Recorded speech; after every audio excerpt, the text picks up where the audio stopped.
जी, स्वागत है आप सभी का एक बार फिर आपके अपने YouTube चैनल पर। और मैं गौरव पांचाल आप सभी का स्वागत करता हूं। तो बच्चों, लर्निंग हमने शुरू कर लिया था। आज हम लर्निंग में ही आगे बढ़ रहे हैं। गैगनी के बारे में हम सीखेंगे।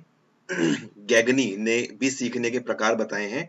काइंड्स ऑफ लर्निंग का इन्होंने जिक्र किया है। कितने प्रकार बताए हैं वो देखेंगे, किस किताब में बताए हैं उस पर चर्चा करेंगे, और कितने प्रकार बताए हैं उनको डिटेल में हम सीखेंगे। आइए चर्चा करते हैं इनके बारे में। गैगनी ने अपनी पुस्तक द कंडीशंस ऑफ लर्निंग में सीखने के 8 प्रकार का वर्णन किया है। आपसे एग्जाम में पूछ सकता है द कंडीशंस ऑफ लर्निंग नामक किताब किसने लिखी है? गैगनी ने लिखी है।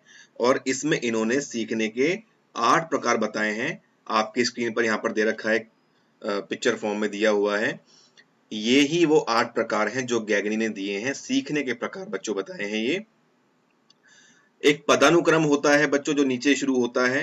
1, 2, 3, 4, 5, 6, 7 और ये 8।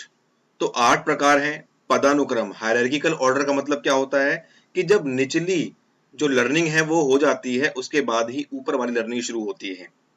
जैसे इनको मैं हिंदी में आपको बता दूं एक बार कि सिग्नल लर्निंग मतलब क्या होता है? सांकेतिक सीखना। स्टिमुलस रिस्पॉन्स लर्निंग, उद्दीपक अनुक्रिया सीखना। चेनिंग या सिंपल चेन लर्निंग भी कहते हैं, सरल श्रृंखला का सीखना।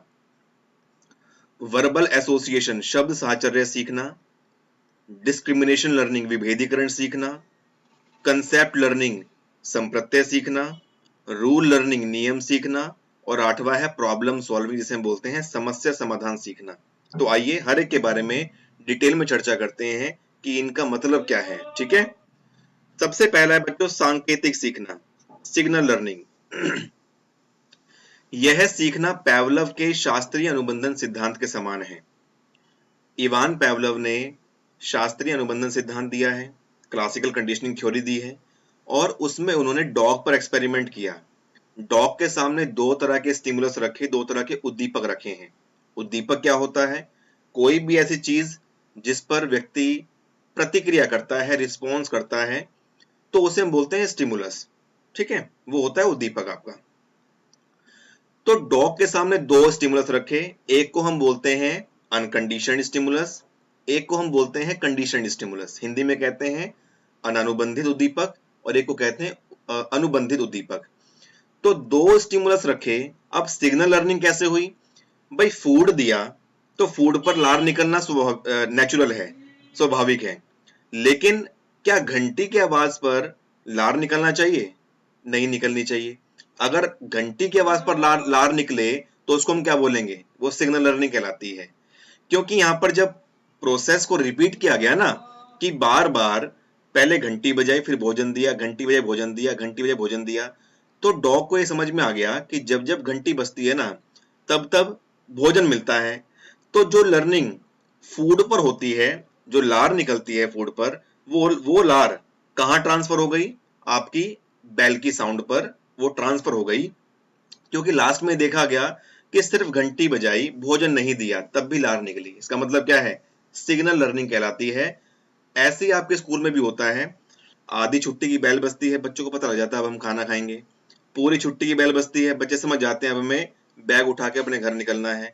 तो ये सिग्नल लर्निंग कहलाती है। हमें संकेत मिल जाता है कि ये जो घंटी बजी है ये हाफ डे की है, लंच ब्रेक की है, या ये जो घंटी बजी है ये हमारी छुट्टी की है। ठीक है, तो ये हुआ बच्चों सांकेतिक सीखना, सिग्नल लर्निंग कहलाता है। दूसरा आता है उद्दीपक अनुक्रिया सीखना, स्टिमुलस रिस्पॉन्स लर्निंग। यह सीखना स्किनर के क्रिया प्रसूत अनुबंधन सिद्धांत से संबंधित है।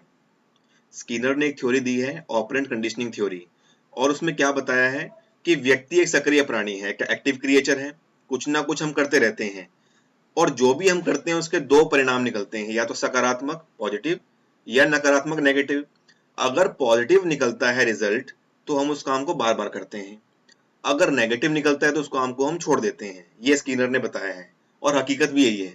जैसे मान लो कोई छोटा बच्चा है, बिजली के बोर्ड में हाथ लगाता है, करंट लगता है उसको, रिजल्ट कैसा निकला? नेगेटिव।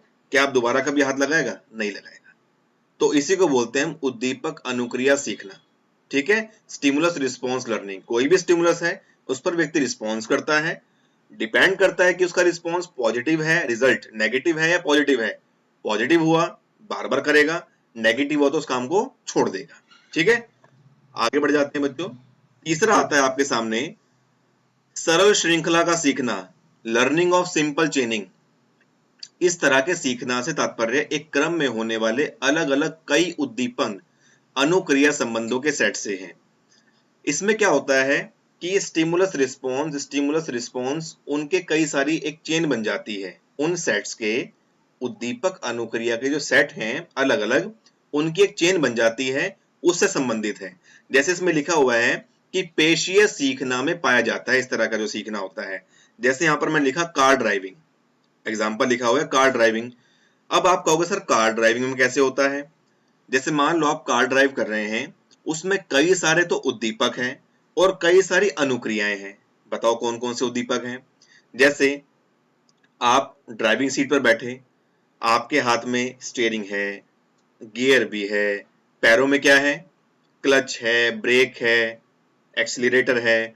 अब एक बात बताइए, ये सभी क्या है? ये सभी उद्दीपक हैं और इस पर जो आप काम करेंगे वो आपका रिस्पॉन्स है।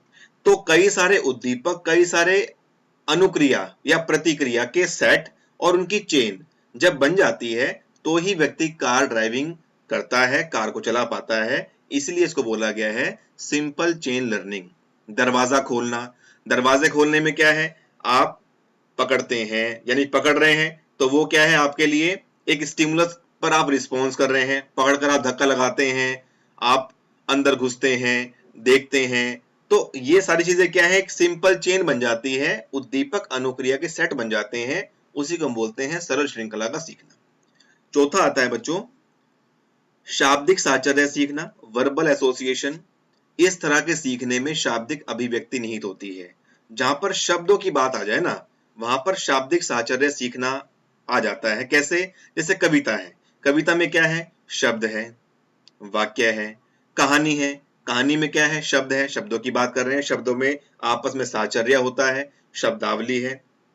तो ये सभी बातें हैं शाब्दिक साहचर्य सीखना। जब बच्चे कविता सीखते हैं, कहानी सीखते हैं, शब्दावली सीखते हैं, तो उसे हम बोलते हैं वर्बल एसोसिएशन लर्निंग। क्योंकि बच्चे उसमें क्या करते हैं? शब्दों के बीच में साहचर्य बिठाते हैं, एसोसिएट करते हैं। ठीक है, अगला आता है बच्चों पांचवा विभेदीकरण सीखना, डिस्क्रिमिनेशन लर्निंग। इसमें व्यक्ति विभिन्न उद्दीपकों के प्रति विभिन्न अनुक्रिया करना सीखता है। जैसे त्रिभुज चतुर्भुज में अंतर करना सीखना। कई सारे उद्दीपक हैं और उनके बीच में अलग अलग अनुक्रियाएं करना व्यक्ति सीख जाता है। विभेदीकरण मतलब होता है अंतर करना सीखना। दो डायग्राम है, दोनों में क्या अंतर है बच्चा सीख जाता है।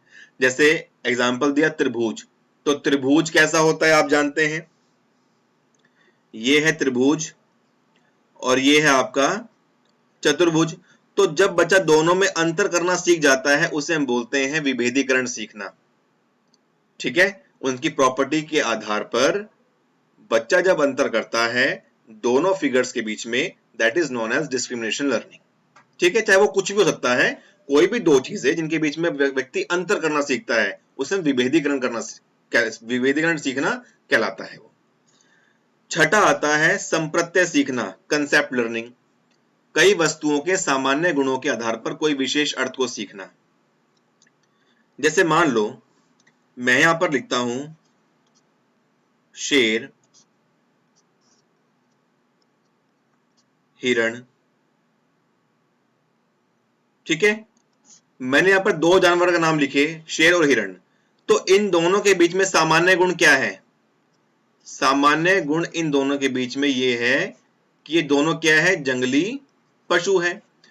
तो जंगली पशु के बारे में पता करना, जानना, उसका ज्ञान होना संप्रत्यय सीखना कहलाता है। जैसे मान लो ये मेरे पास पेन है और मैं ये कहता हूं कि मुझे इस पेन का कंसेप्ट क्लियर है। ठीक है, हम कई बार कह देते हैं कि मुझे इसका कंसेप्ट क्लियर है। कंसेप्ट क्लियर का मतलब ये होता है कि इस पेन के बारे में जो पूरी जानकारी है वो मेरे पास है। इस पेन का इस्तेमाल कैसे होता है, इस पेन के अंदर कैसी निब लगी होती है, इस पेन को क्या मिटाया जा सकता है, नहीं मिटाया, इसका पेन इस पेन का इस्तेमाल कौन से बोर्ड पर होता है, कहाँ पर होता है, कैसे होता है, इस सभी बातों का जवाब मेरे पास है, यानी कि पूरी नॉलेज इसकी मेरे पास है, यानी कि इसका कंसेप्ट मुझे क्लियर है। तो यही होता है बच्चों संप्रत्यय सीखना। सातवां आता है नियम सीखना, रूल लर्निंग। इस तरह का सीखना संप्रत्यय सीखना पर आधारित होता है। इससे पहले वाला जो था आपका संप्रत्यय सीखना उस पर बेस्ड होता है। जैसे व्याकरण, गणित, विज्ञान के नियमों को सीखना। देखो हमने 3 विषय लिखे हैं यहाँ पर, व्याकरण है, गणित है, विज्ञान है, क्योंकि नियम इन्हीं के अंदर होते हैं। व्याकरण के नियम होते हैं ग्रामर के, गणित के अंदर नियम होते हैं, विज्ञान में नियम होते हैं। तो जब हम नियमों को सीखते हैं किसके आधार पर, संप्रत्यों के आधार पर, कंसेप्ट्स के बेसिस पर, वो कहलाता है नियम सीखना, रूल लर्निंग कहलाता है। ठीक है। और 8वां आता है बच्चों समस्या समाधान सीखना, प्रॉब्लम सॉल्विंग लर्निंग। इसमें व्यक्ति किसी नियम का प्रयोग करके कोई समस्या का समाधान करता है। अब समस्या समाधान वाला किस पर बेस्ड है, नियम वाले पर बेस्ड है। क्यों, मान लो हमने कोई नियम सीखा और उस नियम के आधार पर हमने कोई समस्या का समाधान किया। कोई भी समस्या हो सकती है, एक प्रश्न भी आपके लिए समस्या है, उस प्रश्न का समाधान करने के लिए आप कोई ना कोई नियम सीखते हैं, उस नियम का जब आप उसमें इस्तेमाल करते हैं उसे हम बोलते हैं समस्या समाधान सीखना, प्रॉब्लम सॉल्विंग लर्निंग। ठीक है। तो ये हुई बच्चों 8 प्रकार का जो एक सीखना बताया है गैगनी ने, ये आज हमारी क्लास में डिस्कस हुआ। कोई भी क्वेश्चन हो, कोई भी क्वेरी हो, कमेंट कर सकते हैं। कोई बात अगर आपको समझ ना आई हो कमेंट के माध्यम से मुझे बता सकते हैं। कोशिश करूंगा अगली वीडियो में इसको क्लियर करने की, और हम इसी प्रकार छोटे छोटे टॉपिक्स, यानी कि एक एक वीडियो में एक टॉपिक को कंप्लीट करेंगे, और ज्यादा बड़ी लेंथ की वीडियो हम नहीं बनाएंगे क्योंकि उससे एक बोरियत महसूस हो जाती है। इसीलिए शॉर्ट में समझें, कम समय में समझें और अच्छा समझें, तो ये आपके लिए बेनिफिशियल होगा। जैसे आपने ये सीखा तो इस पर बेस्ड कुछ क्वेश्चंस करो, देखो कि हमने जो सीखा है क्या क्वेश्चंस हमसे हो पा रहे नहीं हो पा रहे, तो ये आपके लिए काफी फायदेमंद वाली बात हो जाएगी। तो ठीक है, चलते हैं बच्चों, इसी के साथ अगली वीडियो में मिलेंगे। तब तक के लिए नमस्कार, धन्यवाद।